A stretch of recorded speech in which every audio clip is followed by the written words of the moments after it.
What began as an artistic endeavor in which an artist decided to copy one of the earliest 3D games somehow evolved into an entire new genre.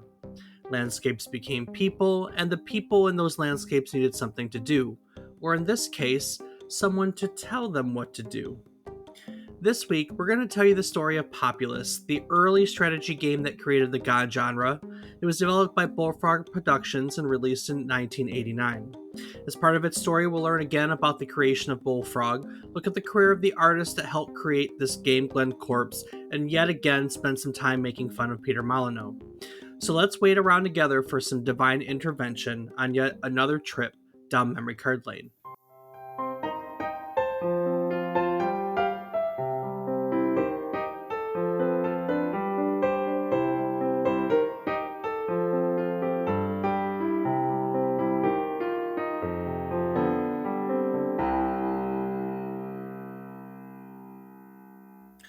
Good morning, good afternoon, and good evening. I hope these words find you well.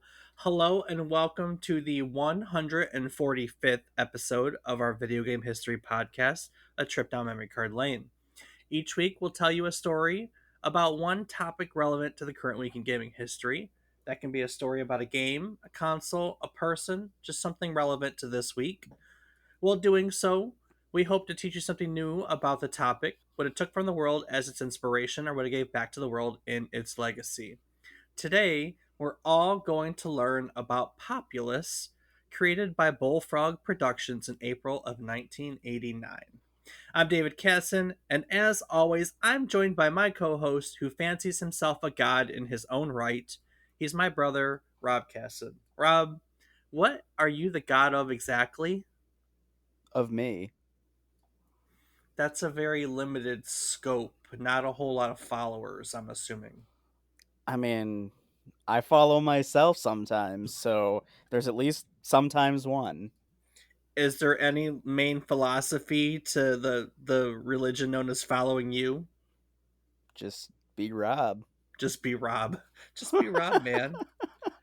Like the dude. Just be Rob. Be cool. Be cool, man. You just got to do it, man. You just gotta do it indeed.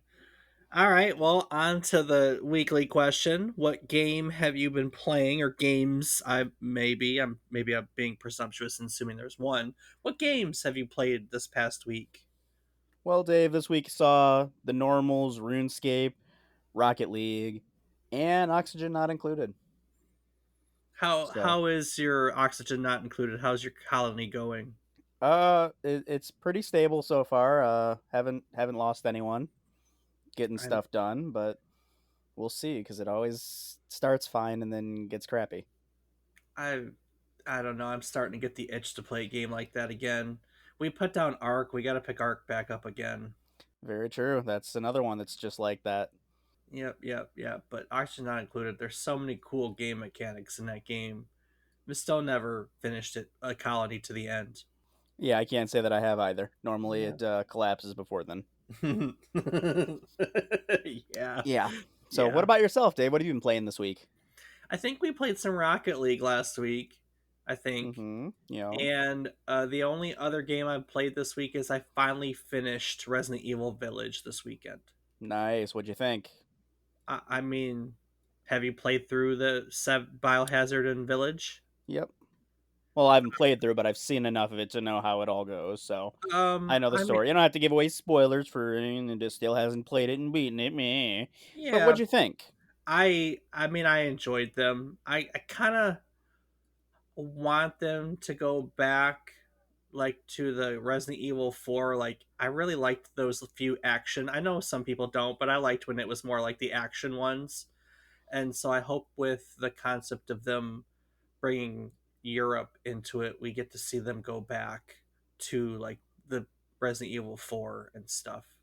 I definitely agree with you on that one, Dave. I think that I miss the old days, just blasting away at zombies and not having to do all the spooky or the sneaky Yeah. sneaky stuff. So But the stories, I mean, I like the way the stories came together and progressed and it made sense. And I'm gonna be honest with you, I didn't realize that Resident Evil 8 was the VILL in Village until the end of the game. nice.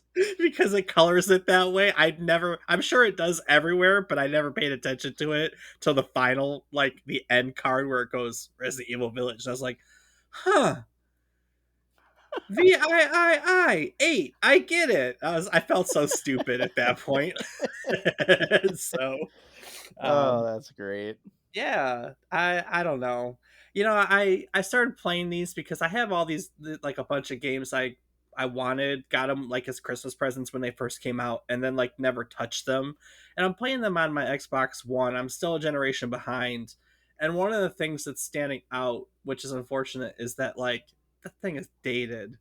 Like it's seriously dated, and I want to get these games done, but like I want to go back to my PC. We never bought an Xbox X or S because we're primarily PC gamers. Most of the games we play are on PC, and there isn't a lot of need to buy a $500 console for the one or two games I may play on it a year type deal. It's just not a good investment for me. So I never got it, but I want to just to finish these stupid games too because like they're games I want to play, but I understand. I'm in the same boat as you, Dave. they're hard to play on a last generation Xbox. It's really starting to show it's really starting to show its age like the rest of us. You can say that again, Dave. But I think that people are here to hear about a different game. They are. So today we're learning about Populous. Have you ever heard of Populous? Not until last week. Okay, cool. That's excellent. I love introducing people to games they've never heard of. No, I really do. So I will say I'm very familiar with Populous. I played them. It was a big game at an important time in my gaming history. So this is not something unfamiliar to me, and we'll get into that. We've covered a lot of this story before. I'm not even gonna lie. We Populous is created by Peter Molyneaux. I don't remember which we determined last time, but Was we it a did a whole. Molyneaux? I think it's Molyneaux. Yeah. Um. So we covered him as part of our episode on Fable, which was episode 107. Go check it out. And we'll kind of briefly take that story and jump on it. We'll pick it up in 1982, where Peter Molyneaux, I think it's yeah, Molyneaux and Les Edgar, they found a company to develop business software for the Commodore 64. And they name it after their shared astrological sign, which was the Taurus. And they get to work. And at some point, for reasons I don't remember, still don't know if they were ever elaborated on, they accept a deal to export money systems to Switzerland. That makes sense in the context of business software. But what doesn't make sense is another deal they accepted to export baked beans to the Middle East. Still don't know why this came into play, but here they are. Taurus, money to Switzerland, beans to the Middle East. That makes sense, huh? Money to It really Switzerland, does. yeah, beans to the Middle East. I mean, when you think of the Middle East, you think of baked beans. Well, no, that you don't think of that because they don't produce them; they need them. Oh, you're very clever. Well, Switzerland apparently makes money hand over foot, so why are they sending money system? Oh, they're money systems to keep track of money. Yeah, okay. Yeah, there we Okay. go. See, it's all making sense, Dave. Yeah, that's what I keep you around for. And then one day, they receive a call from the head of Commodore Europe, who wants to discuss with them the future of the Commodore Amiga and Taurus's software's sustainability for the platform. Now, Molyneux was invited to their headquarters, where he was offered several Amiga computers and space at a show in Germany. He was told that they were eager to get his company's network running on the Amiga, and it was at that point that he realized what was going on. So, the story goes that there was a similarly named company named Taurus, Taurus, instead of like the astrological sign, which is Taurus. So the companies sound the same, but they're spelled different. And this other company named Taurus, as you may have guessed, produced networking systems. But Molyneux was called as Taurus instead of Taurus. And, he really wanted the Amiga systems. So he kept his mouth shut and he took them. Wow. It's still funny. I know. It's not, but it is. Hey, I mean, this was a defining moment in Molyneaux's career. Had he decided not to, we may not be where we are, but here we are. So he takes all these Amiga computers and he starts writing a database program called Acquisition. Now, Commodore calls frequently, asks about a database. You know, they get impatient as the project takes time. They threaten to shut it down. But Molyneaux, as we know now, is a master of bullshit and talking up absolutely nothing. And so he managed to keep stalling them until he finished Acquisition, upon which he showed it at an exhibition in Germany and it ended up winning Product of the Year at the show. So, I guess not so much bullshit at the time, huh? No, he was a very large procrastinator and could talk his way out of getting it done in time. That's the truth.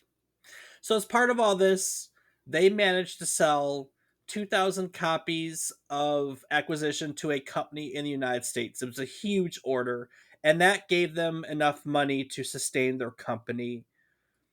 Afterwards, they wrote a computer aided design package for the Amiga called XCAD. And during the process, it was becoming more and more clear that the Amiga was turning into a serious gaming platform. So a friend comes to Molyneaux and he asks him to convert a game called Druid to Enlightenment from the Commodore 64 to the Amiga. And this is where Bullfrog Productions comes into play. So Bullfrog was supposed to originally be a gaming brand of Taurus because Taurus was invented as a business software company and they didn't want to confuse that brand name with video games. So Bullfrog. The name simply came from an ornament of a bullfrog located in the office.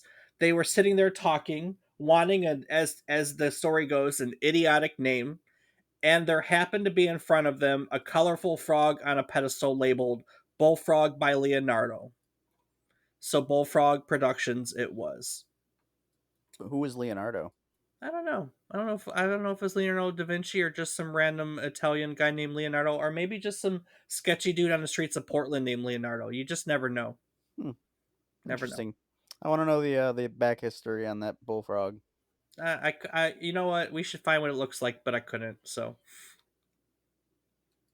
as he started converting Druid to Taurus, the software business software company, and honestly was running out of money. You know, they had made an acquisition, they had made XCAD, but I mean, nothing lasts forever. And Taurus was running out of money. And they decided at that point that video games were going to be the future. So they decided that they were going to shut down Taurus and start Bullfrog Productions as its own new company. So Bullfrog's first job, published job, so to speak, was the port of Druid 2. That is the first thing ever labeled under the Bullfrog brand. And then they got to work on their first original game. Now, that was a scrolling, multi directional shooter named Fusion. So, Fusion was developed by Bullfrog. It ended up being published by Electronic Arts, and it came out in 1988 for both the Atari ST and the Commodore Amiga. Its programming and design were courtesy of Peter Molyneaux, and an artist named Glenn Corpes created most of the animation and graphics for the game. And well, you've probably never heard of Fusion before. Have you ever heard of Fusion? Like the video game? The closest I've heard is the a card in Yu-Gi-Oh. I I expect you to make some other smart ass joke like, sure, they still haven't perfected fusion electricity or some bullshit like that. I didn't expect a Yu-Gi-Oh joke. I'm gonna give you points for that one. It's either that or Dragon Ball Z. Oh yeah, that would have.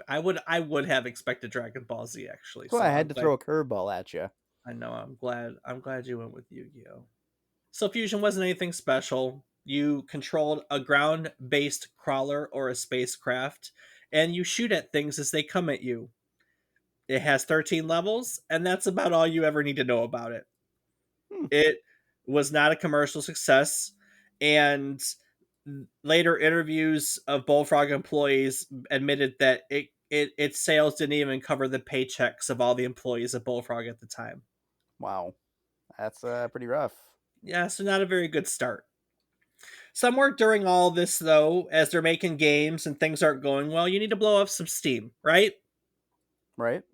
So they play video games, like most. I mean, a lot of game creators also play video games. That's where you get inspiration, ideas, and refine everything. Right, right, right, right, right. Right. And they stumble across a game made by David Braben called Virus. Now, we've talked about Braben before. He's one of the creators of the space simulator Elite, which is rather one of the earliest open world games ever created. Rob, you remember Elite, don't you? A little bit. A I little may have bit. played a game in the series once or twice. Yeah, yeah, yeah. So we did a whole episode on Elite. You can go back to our archives at www.memorycardlane.com, click on the old episode, and find the episode on Elite if you want to learn more about it. We didn't really talk much about Virus in that episode, so as part of this story, we're going to touch on it. So, Virus is a ported name of a game called Zarch. Zarch was the game's name as it was created for the Acorn Archimedes computer. And now I don't know if we've ever stumbled across the Archimedes computer. It was made by Acorn, British company. Love it. Fantastic. When they ported the game over to other platforms, it became Virus. On the Atari ST, on the Commodore Amiga, on the IBM PC. As a side note, the IBM PC port was coded by Chris Sawyer of Roller Coaster Tycoon fame. We've covered him in Roller Coaster Tycoon and yet another episode there in the archives. Wink, wink. So, Virus, and this is the only thing I think we talked about in that episode. It was a long time ago. I'm probably wrong. We covered a lot of this. But Virus is one of the first 3D games ever created, and it was definitely probably the first game to have 3D lighting effects and shadowing. It featured a three-dimensional mouse-controlled craft flying over a tiled, rendered landscape.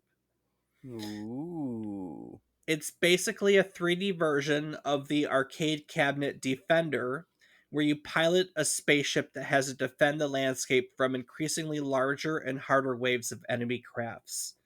So the concept is that the landscape is being invaded by aliens who are spreading a virus across it. So after playing Virus, Bullfrog's artist Glenn Corpes started drawing isometric blocks, similar to how the landscape in Virus was designed. And Peter Molyneaux took those blocks and he actually created a landscape with it. He then populated it with little people that he called peeps. And they had a working demo of something. They didn't know what because it wasn't a game. It was a landscape with people walking through it. And really, all the peeps did were wander around the landscape until they reached a barrier, such as water.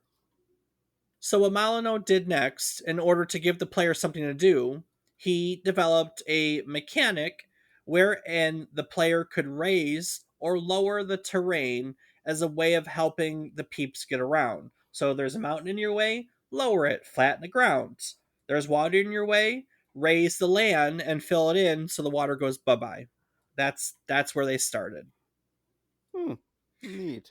And then from there, in order to reduce the number of peeps on the screen, because that was a performance problem, he decided that if a peep would encounter a piece of blank flat land, it would build a house and populate it.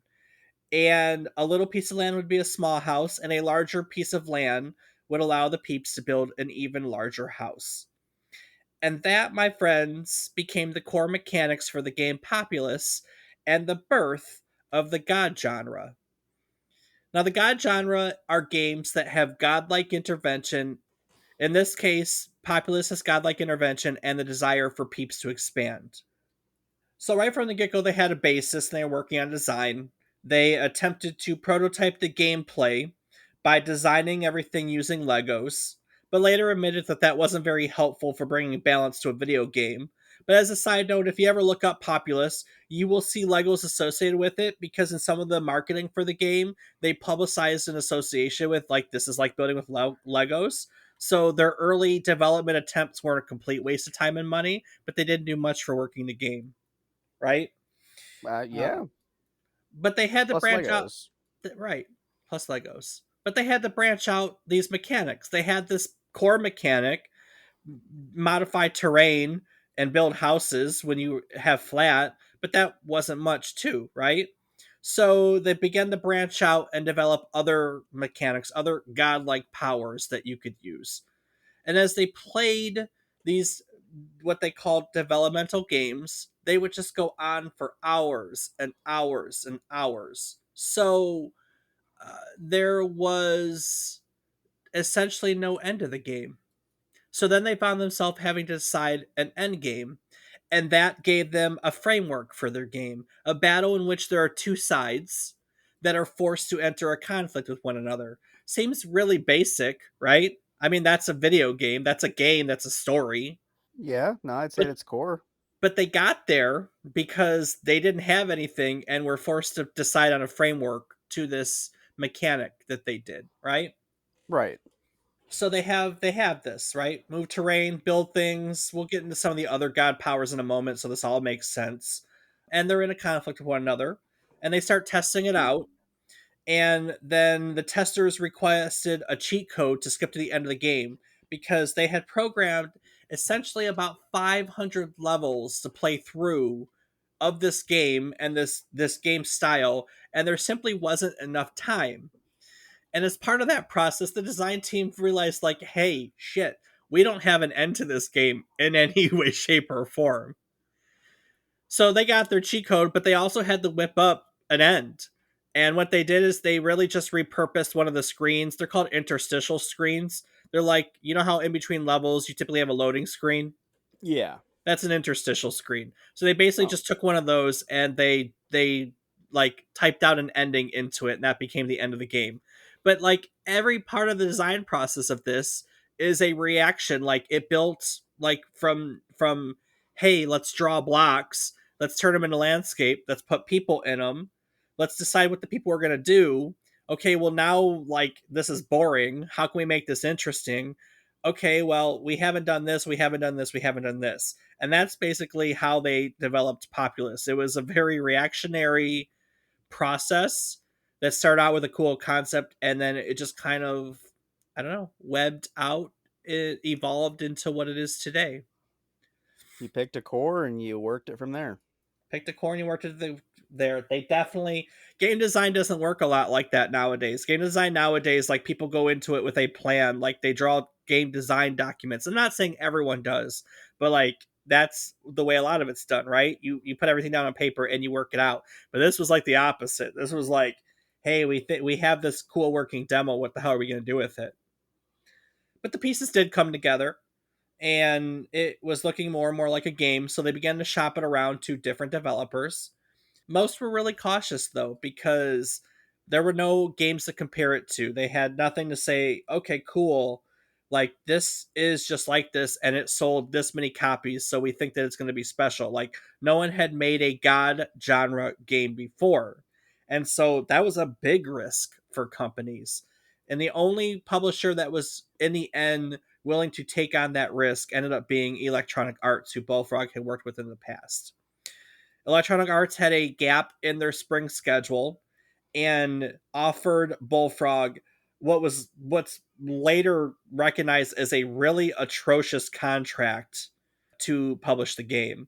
It was 10% on royalties sold up to 1 million, and after 1 million, it was 12% royalties with a like pitiful upfront payment. And I know you don't have a comparison point, but that is just it's awful. It was an awful contract. So they didn't have much faith in this game. They weren't willing to put money up front with it, and they're like, well, so they didn't really put anything forth. It was basically a take it or leave it. We have a gap in our schedule. You want it or not, you know?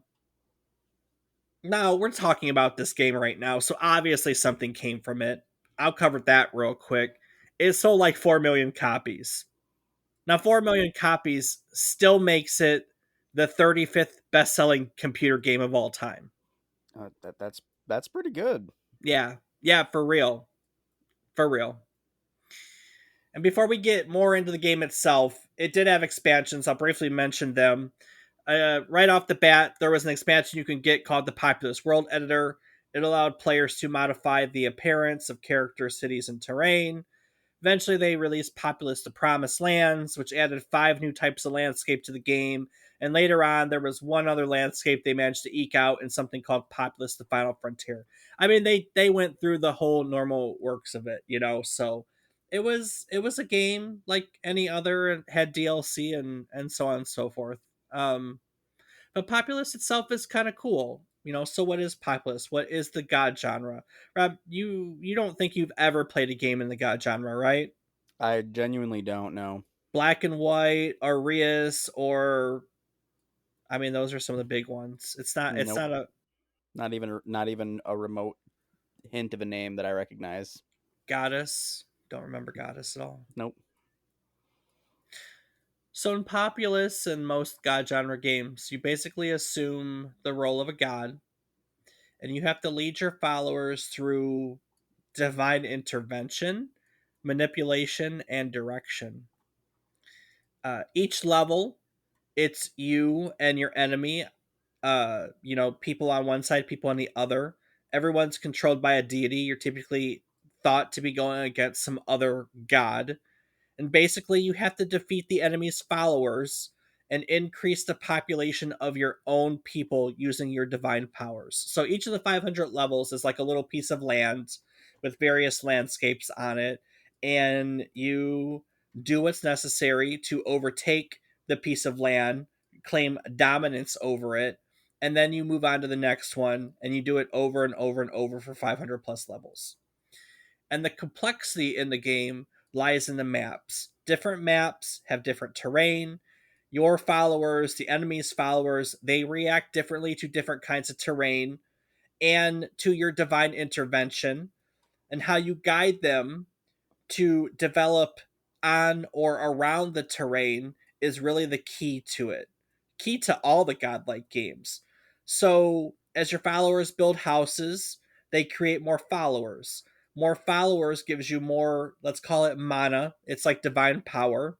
And as you get more mana, you have more divine powers, period. So, let's talk about those.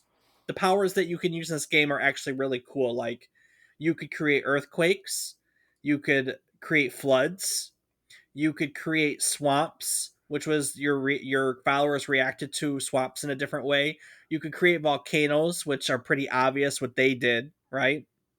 A little They bit, I'd say. they They they destroy erupted. or create Yep. land.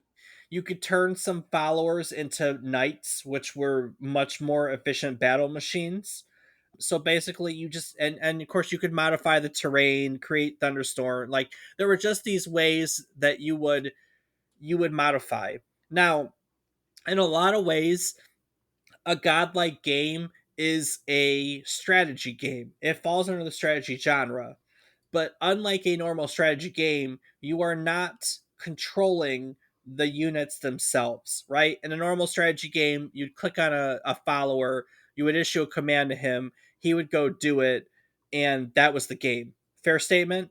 Absolutely, I agree. So in a normal game, you control your followers who then modify the landscape. In a god-like game, you basically control the landscape per se, and that your followers follow the lead from that. It's the opposite of how strategy normally goes. I can't think of any other games that are really like that if I'm thinking like outside of this genre. You know what I mean? Yeah, no, I'm trying to as well, and I can't. Everything is like direct manipulation. Yeah, and that's the way all I mean like they've modified a little bit like in Black and White you were god and you also had like a creature that was like your physical representation and you could issue commands to your creature, but again like your followers you couldn't touch. Like they responded to your creature and your other divine intervention. I think Ria's is the same way. They're all variations on the here's a divine monster, control it, and everyone's going to react around it, basically, which was a way of doing it. But the godlike genre is different. Yeah, no. You control the world and everything moves around it. There were other games in the Populous series. In 1991, Bullfrog developed Populous 2 Trials of the Olympian Gods. So, unlike the first game, which didn't really identify any deities, this game is specifically set under the backdrop of Greek mythology. You are identified as one of Zeus's countless children with mortal women, which means you're a demigod, and you have to battle one Greek deity at a time, one after another, until you finally manage to tackle them all and you get to square off against Zeus himself. Ooh, wow. And this concept came to them when they were working on the original Populous. You know, they wanted to bring some scope to it, but they couldn't. And Populous 2 is what came from it. Everything about Populous 2 is just bigger. You know, in the original game, you only had 8 divine powers. Populous 2, you had 29. Populous 2 is a completely different game. It doesn't reuse any assets or code from the first one. And admittedly, it was really cool going up against all the Greek gods if you were a history dork like me. You also got to see Greek monsters. If either side controlled 75% of the map, monsters were unleashed on the map. So, like, the Colossus or Medusa could be rolling around to take people down. Nice. That's And Pop cool. and Populous 2 had over 1,000 levels too, so it was way, way God big. Way, damn. way bigger. Way, way bigger. So many levels. And so these were just single player story based games. Yeah. Yeah, if I remember the first one, I didn't look at a playthrough or anything, and I kind of regret that at this exact moment. But if I remember the first one, it played like a storybook. Like each map was probably like a 12 by 12 square, let's say 20 by 20 tile map that was like looking, it's isometric, so it's like that top down, but from the side view, you know? Right. Yep. And it's like looking down at a Civ map. Each tile is a different terrain, right? Mhm. And you would just your people would start on one side, their people would start on the other, and again, like you modify things. You couldn't just click and keep doing it because you had mana, right? And mana like you needed X amount of mana to raise land or X amount of mana to lower land, and you had to wait for that to generate, and it would generate faster with more followers. So the goal was always to get your followers someplace where they could build houses, to get more followers, to get more mana. And then, like, if your max mana was, say, I don't know if this is actually the way it goes, but I'm just giving you this example. Let's say when you start out, you have 5 followers, so your max mana is 5. Well, you can only do raise and lower terrain with 5. But when you build a house and your followers are now 7, when you have 7 mana, now you can also cast Thunderstorm. And then when you have 9 mana, now you can also create a volcano. And when you have 11, you can turn a night. Does that make sense how that all worked? Yeah, it definitely does. Okay, so each game your people started each map your people started a different area, and there were different terrain to work around. So like you couldn't really do anything with desert like those are just examples. So it was very much like a puzzle game too, because you had to figure out how to make it work with your people on each individual map too. In 1998, Bullfrog developed the third game in the series, which was called Populous: The Beginning.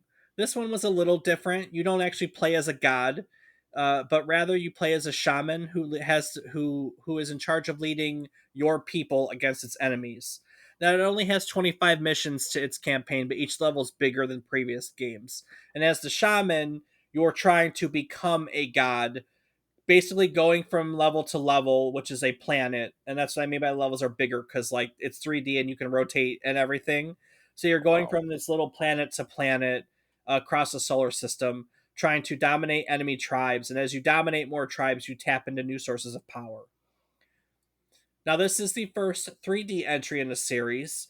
This is the concept that they had early on, but they had to wait for the hardware. They had to basically wait for technology to come up with it. They had to wait for computers that could do 3D the way they envisioned it in their head. So, this is also the first game in the series that Molyneaux wasn't involved with. He had actually sold Bullfrog to Electronic Arts in 1995. We covered that in the Fable episode, but somewhere in, I think, 97 to 99, he left Bullfrog and went to Microsoft, I believe.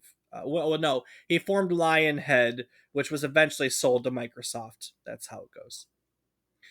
So, Populous the Beginning adopts more elements of a real-time strategy game. It's more strategy than pure godlike, because you're controlling a shaman, right? And that shaman directly controls the actions of followers by ordering them to build structures or attack enemies. So this is more of a hybrid of a godlike and a traditional strategy game. As a shaman, you could use magic spells. You could create tornadoes. You could create volcanoes. Basically, you needed to use your followers and your powers to overwhelm your enemies with superior numbers. And that's really all the core games in the Populous series. They did make one more. In 2008, they brought the classic Populous formula to the DS. It was, they made a lot of games back then that they thought would be very cool and take advantage of touchscreen controls. They were mouse based games, they did that. This is very much a game that played well with that. It's pretty much the core from the original couple games, specifically the original itself reimagined on the DS. It's got new game modes and challenges and some new things, but it looks and plays like the original Populous. Um, and so that's pretty much what it is. It's called a remake of Populous. How about we do that? Makes sense. Yep. Now there have been some other games in the series, not series, but in the genre. I'll touch base on some of those a little bit. I don't really. Some of these I don't. I'm on the Wikipedia page right now for list of God video games, and I don't agree with all of these. Like for instance, they have Theme Hospital in here. I don't think I would classify Theme Hospital as a God game. It's a simulation to me. So but there's some of the standard ones. Creatures, there's a whole series called Creatures that definitely goes in here. Doshin the Giant, which we actually talked about. I think it was part of it was going to be a Nintendo 64 DD game, and then it became a Nintendo 64 game. Isn't that the one where like it had an expansion where you had to like get Doshin's heart? Do you remember vaguely talking about something like that? Can't say that I do, Dave. That one's escaping my memories. Yes, 64DD, they made an expansion to it that was on the 64DD where you had to, yeah, basically get people to love you or something weird like that. It was something weird. Doshin a Giant, that's one of them. The Dungeon Keeper series, also created by Bullfrog and Peter Molyneaux, that's in there. Black and White, that's my favorite addition to the series. Black and White was in 2001, made by Lionhead, which of course, that's Peter Molyneaux too. This is what he did with the genre afterwards. Basically, you take on the role of a god ruling over several islands that are populated by various tribes, and you could either be a good god or an evil god. You had control over it. The game would basically change, based on if you were benevolent or not. There were different tribes like Norse, Celtic, Japanese. Your villagers and everything was influenced that way. So it was really cool to do stuff like that. Viva Pinata, they call it a god game. Spore, I guess I'll call Spore a god game in the genre. I swear that when we were talking about this, when you first asked if I knew about them, you mentioned specifically Viva Pinata and Spore. Probably. I probably did it in the Lionhead episode because I remember vaguely talking about Black and White, and you were like, I don't know what that is. And I was like, how can you not know Black and White? It's sitting on my desk. It's really sitting on my shelf. I bought both Black and White 1 and 2. So Nice. Of course you did. modern versions of the game 2011, Not Too Modern, From Dust, 2013, Reyes, 2013, Goddess, 2018, The Universe Sim, 2019, Rise to Ruins, and 2021, World Box, which is basically just like world simulators. Those are called God games, technically. So, So nothing in the last few years, huh? nothing in the last few years. A God game is an artificial life game that casts the player in the position of controlling the game on a large scale, as an entity with divine and supernatural powers, as a great leader, or with no specified character, such as in Spore, and places them in charge of a game setting containing autonomous characters to guard and influence. Honestly, I think Populous is important for creating the genre, and it's important as a very important step in Peter Molyneux's life. But let's be honest, no one's really heard of Populous. They haven't even made a game in the Populous series since 2008 on the DS. So it is what it is. It's still the 35th best-selling video PC game of all time, though. Can't deny that with how many games there are out there. Which is so crazy that I have not heard of this at all, and it's top 35. Yeah, I Like, know. I mean, I guess it's because it's been around for so long, and there are people who have probably bought it and bought it and bought it because they want to play it randomly after like 20 years of nostalgia, but it's just crazy. So other games that have sold 4 million copies, Roller Coaster Tycoon. It's right next Makes to the list sense. on that. Deep Rock Galactic has hit 4 million. Hmm. DayZ, Diablo 2 sold 4 million copies. It's on the same level as Diablo 2. Crazy to think of. It sold slightly more than Dark Souls, which is currently at 3.6 million, Wow. and slightly less than The Forest or SimCity 3000, which sit at 5 million. SimCity 3000, really? Yep, SimCity 3000 sold 5 million copies. So did Wow. Guild Wars 2. Yeah, so did Guild Wars 2. Myst sold 6 million. Valheim sold 6 million. StarCraft 2 sold 6 million. We did an episode on that recently. Well, not two. Well, we was involved in two. Yeah, yeah. Yeah, it's pretty crazy. I'd never heard of this, even though it was sold so many. I mean, I've heard of every single one of those other games you mentioned, but Yep. just, Well, I and guess, just because of the age of it, it's I know. So we're talking about legacy in the series as we've gone down the series, and as for the people and the companies in this story, we've talked about much of this group before. Bullfrog Productions was really a powerhouse studio in its day. It produced so many games that I have very treasured memories of. I remember putting countless hours into Populous games. But other games that Bullfrog made hold just as much reverence for me. The Syndicate series, probably one of my earliest cyberpunk influences. The Magic Carpet series, Theme Hospital, Theme Park is probably one of the games I owe my love of theme games to. I remember being addicted to Theme Park and then wanting our parents to buy me every single game that they could find that had the word tycoon in it. Literally, I have disc upon disc of the trashiest games ever, like Pizza Tycoon and Mall Tycoon and Lemonade Stand. I mean, like everything that had the word tycoon in it. whoa, whoa, hold up. Lemonade Tycoon was legit. I know, but you know what I mean. These most of the games that have the word tycoon in them are like budget box titles, which is why I have so many of them because they were $1 and $2, and Dad didn't care about throwing $2 my way. You know what I mean? Yeah, oh, I get it. Yeah. I was also very much into them. So we had we had so many budget bin games. Yeah. Oh yeah. So yeah, so Bullfrog, very storied library of games. Dungeon Keeper, that's another series. That was one of the last ones. But like I said, Molyneaux sold them to Electronic Arts, and Electronic Arts exerted their influence over them. Several projects were canceled. A lot of people departed the company, Molyneaux included. And Bullfrog released its final game in 2001, which is known as Theme Park Incorporated. And what was left of the studio at that point was quietly merged into EA UK. Now, the artist who got the Populous project going, Glenn Corpes, didn't stay an artist throughout his time with Bullfrog. He held multiple positions with the company, including head of technology and head of research and development.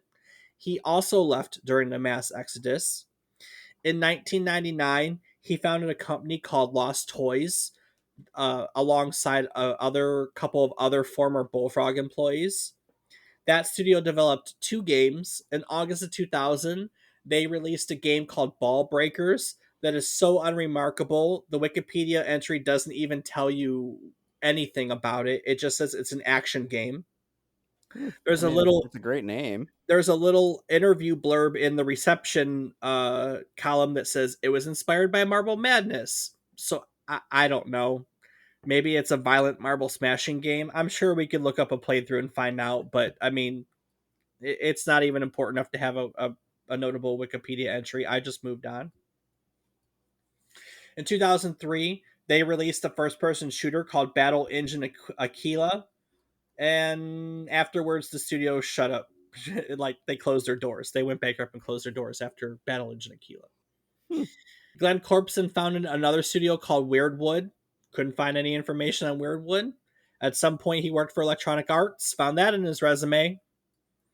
He also worked with 22 Cans on Peter Molyneaux's What's in the Box game. Do you remember that at all? I Oh, remember like hearing about it, but like what's in the box, but like I can't tell you specifics. I just remember it was seriously, like seriously, confusing names. check out Peter Molyneaux's episode. I think it's 107. The game's called Curiosity. What's inside the cube? I'm not exaggerating. It's literally like I see that every time, and all I can hear is Brad Pitt going, "What's in the box?" I mean, every time. So, and now Yeah, you're that welcome that for that. definitely sounds familiar. Yeah. Yep, just that. The person, so literally the game's called Curiosity, what's inside the cube, question mark, and the person who answered that question won a super special prize. That's what I'll tell you. If you want to know more, go back to the episode and listen. Glenn Corpes helped work on a few iOS titles, including Ground Effect and Fat Owl with a Jetpack. Um, Yeah, what? that's it. Fat Owl with a Jetpack. And then most recently, he's managed to find work in like the augmented reality and virtual reality realms. He's working for a company doing like as head of research and for an AR VR firm. So Glenn Corpse is still active in the gaming industry. Speaking of being active in the gaming industry, jury's still out on whether or not Peter Molyneaux is. 22 Cans made some games after the What's in a Box game. One's the Godus game that's in this God making genre. But that was 2017, and we really haven't heard from him since. Go back to episode 107, check him out. He sold Bullfrog to EA, like I said, left the company to go found Lionhead, created this little game that nobody knows. It's called Fable. I don't think you've ever heard of it. And then he left Microsoft eventually and made this weird game called What's in a Box. That's literally his life. Hmm. And while we're revisiting the life of Peter Molyneaux, this is a perfect opportunity to talk about something related to him that we didn't get to cover last time. Rob, I would like to introduce you to Peter Molydeaux. Oh. Peter Molydeaux is a parody Twitter account of Peter Molyneaux. It was started in 2009. It parodies all of the absolutely audacious gaming ideas that Molyneaux is known to come up with. Because the one thing that you'll learn in that episode, he is the king of bullshit in the gaming industry. I mean, the man made a game called What's in the Cube and marketed it as the greatest game ever gifted to mankind. Now, the guy who created this parody Twitter account, Adam Capone, is actually a game artist. He has some decent credits under his wing. He's worked on Gears of War and Saints Row, just to name a couple. And he really, really admired Peter Molyneaux's ambition. He liked the way he tended to overstate everything, and he especially enjoyed the way that Peter Molyneaux never played it safe in an industry where every big gaming company and studio only wanted to be safe. No one wanted to do anything new. You know what I mean? Right. So his idea was to turn Peter Molyneaux into a tragic comic character who is full of creative ideas that are continuously received by an unkind or indifferent audience. So he started this account about when, like, literally like a week or two after Peter Molyneaux had announced Project Milo. Now, Project Milo, which we talk about in our Molyneaux episode, is a Connect project that Molyneaux was part of. It was a project that really didn't go anywhere. And as it went along, Adam Capone was modeling Molydeaux's tweets from Molyneaux's speeches. So all this stuff came from a very real place. Now, when Project Milo content dried up, he started tweeting about clever game design and Molyneaux's signature over the top style. And one of his recurring themes was the untapped potential of emotional gaming experiences. And the tweets frequently asked followers to imagine games crossing over into real life. And there was also a Retro Do series where he proposed bold updates to classic games. At one point, he turned classic epic game designer Cliffy Bleszinski into a foil into his adversary. Cliff Bleszinski was made to be everything Molyneaux wasn't, young, trendy, and supportive of everything in gaming that Peter Molyneaux would hate. And then, yes, if you were, in case you were wondering, Molyneaux was introduced to his parody eventually. It should come as no surprise that with his big head, he hated it at first. He thought it made him look pathetic and impotent, but eventually he grew to appreciate the creativity. In fact, once he came around, he admitted that the account reminded him of his energy that he put into gaming early in his career before all of his corporate dealings took it away, and he cited it as one of the things that helped him decide to walk away from Microsoft when he chose to do so. Now one interesting thing else to come with it, and I'll tell you a little bit more about it because right now it's just a parody. I got some good tweets for you, Rob. Okay. In 2012, followers of the Molydeaux account actually began to plan a Molydeaux game jam. Their idea was to hold an event in which game developers would create a game based on one of Molydeaux's tweets over the course of a weekend. The event was first called "What Would Mala Do?" question mark, but eventually now it's known as the Molly Jam. And it started as a San Fran event, but eventually turned into an international event. There are game jams, Mala Jams, held in 32 locations across the world. Many have keynote speakers, which have actually included Peter Molyneaux himself. Now, the Twitter account is mildly active. His latest post was exactly a month ago. They don't. He doesn't tweet all the time, but here's his tweet from a month ago. Imagine a game where all the players are AI. You just have to create a world for them to live within. Oh, that's right. I already did that back in the early '90s. I like that one Nice. because I thought it was relevant to our topic A today. little bit. That's good. His one before that, on April 14th, he tweeted an announcement. My new game will be delayed by 9 months to add polish. This new groundbreaking feature allows the player to polish absolutely anything in a world that is continuously gathering dirt in real time. Okay. And there are some other gems in there. Excited about creating a remake of one of my games. I just need to create the original first. Imagine a Metroidvania style game where you lose all emotions and have to slowly gain them all back again, using each one to discover new depths to your inner soul. If a game has fast travel, it means the designers don't have much faith in their game. My new game is so continuously incredible that I'm introducing the world's first slow travel system to help prolong the experience. I That's love that one. great. Imagine a game where you play as a family in a domestic house. However, all the houses are on large cars that are driving along a racetrack. Actions in your household affect acceleration, braking, filling up on gas, and so on. Hmm. Imagine an online racing game that plays the current leader's Spotify playlist to everyone behind them. Wow. Now that would be good.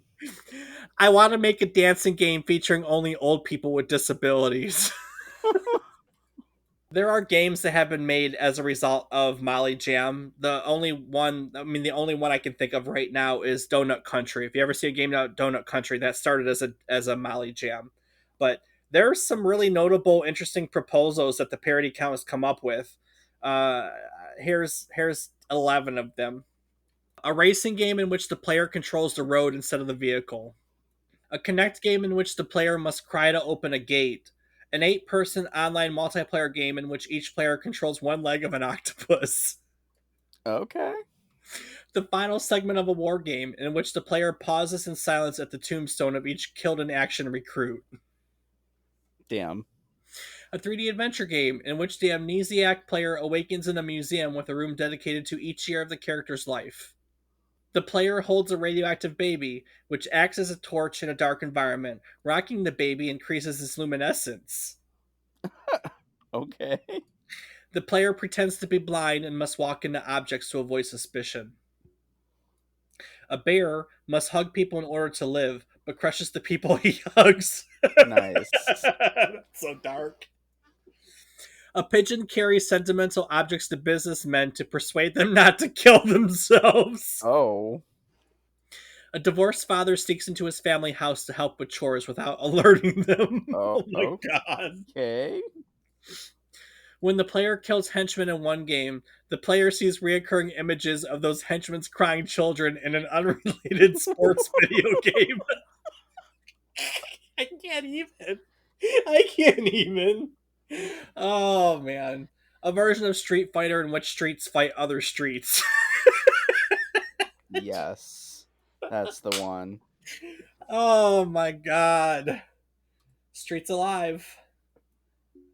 I didn't get to talk about Paladou last time. I thought this was a good opportunity to bring it up because this parody account's great. I love it. There's a lot of tweets to it too. Does sound pretty hilarious there, Dave. I'm glad that you mentioned that one. I think Populous is aged. It's a hard game to recommend. I mean, you know me. I say play everything. I know they updated it with Populous DS, and you can buy Populous the original on Good Old Games for like $6. It's easy to get your hands on. I mean, play it. Play it for history. Play it for good old games. That's what I have to say about that. Or go watch a video on it. Or go watch a video on it. We covered a lot of stuff this episode and referenced a lot of stuff in old episodes. So again, Rob, if people wanted to find those old episodes, where could they go, and what else can they find there? Well, Dave, I think that they can go to www.memorycardlane.com where you can find previous and future topics for our episodes. Yeah, You can find some information about previous episodes we've done, such as, listening to them on all of your favorite listening platforms. And you can find some social media for Dave and I. I'm on most of my things, which is Twitch and sometimes Twitter, as Rob_O_Raptor. And Dave. you can find me on various platforms as David is wrong. Well, ladies and gentlemen, each week we tell you a story about one game relevant to the current week in gaming history, hoping to teach you something new about the topic, what it took from the world as its inspiration, or what it gave back to the world in its legacy. Today, we told you the story of Populous and the creation of the god genre. Each week we do this. We research, we get to tell you stories. And when we research and tell you stories, we learn things. It's the best part about doing this website, about doing this podcast week in, week out. So in recognition of this learning environment that we create in doing so, we like to talk about our takeaways. So Rob, what did you learn today? Well, I'm pretty confident after talking about that parody account that it's actually Molyneaux. Molyneux, Molydew, what would Molydew? Molyneux. You're probably right. I was thinking about it, but that's okay. But no, I think that the biggest takeaway was that there was a computer called the Acorn. The brand was called the Acorn. Well, yeah, the brand of the computer was called the Acorn, but that's like Apple, Acorn. Come on, come on. Which They was were first? Which? they were British. Acorn was British. Yes, but are you telling me that just because it was British, like, which one was created first? I have no clue. I bet you if you look it up, you'll see. Someone copied someone. Okay. What came first, the acorn or the apple?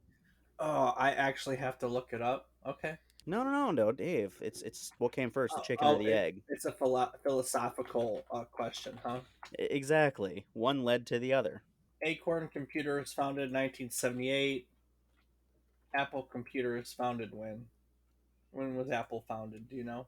Not off the top of my head, I don't remember the exact year. Oh, 1976.